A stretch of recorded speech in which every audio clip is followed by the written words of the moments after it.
Okay, so now we're gonna put the dough in the oven. I saw somebody online was using parchment paper instead of cornmeal, and I really loved it because I'm able to keep the smooth side.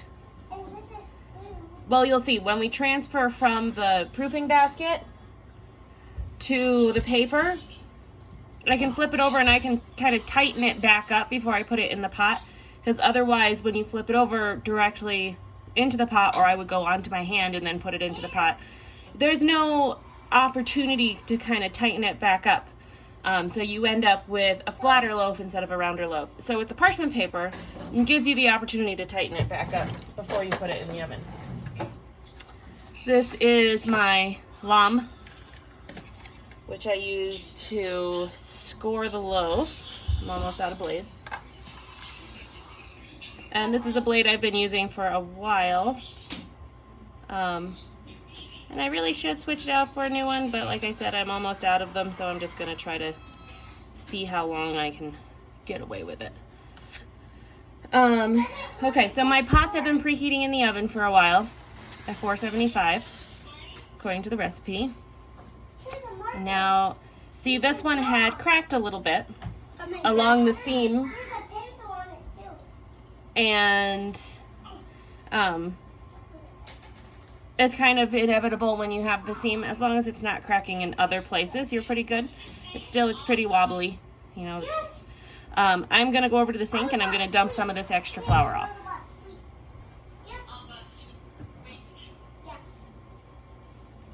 Okay, and now I am going to dump it out onto my paper. And just the nature of being able to dump it like that onto a flat surface, it's already not as flat as it would be going right into the pot. I'm going to push the edges under a little bit just to bolster it up.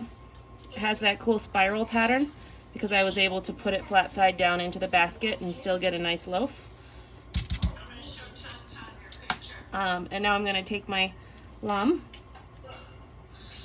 I'm just going to do some slashes. And then I'm going to push this to the side. I don't want to take my pots out of the oven for any longer than I need to because I don't want them to cool down.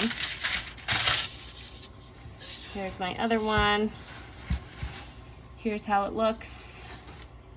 I'm just going to kind of smooth that flour out, which kind of creates a band-aid over any little cracks in the seam. I'm going to dump my extra flour off in the sink. And I dumped it out into my hand over there, which I didn't actually mean to do, but I did. And now I'm going to push my edges under again. And then, let's see, do something different over here. Okay. And now I get to put them in my pots.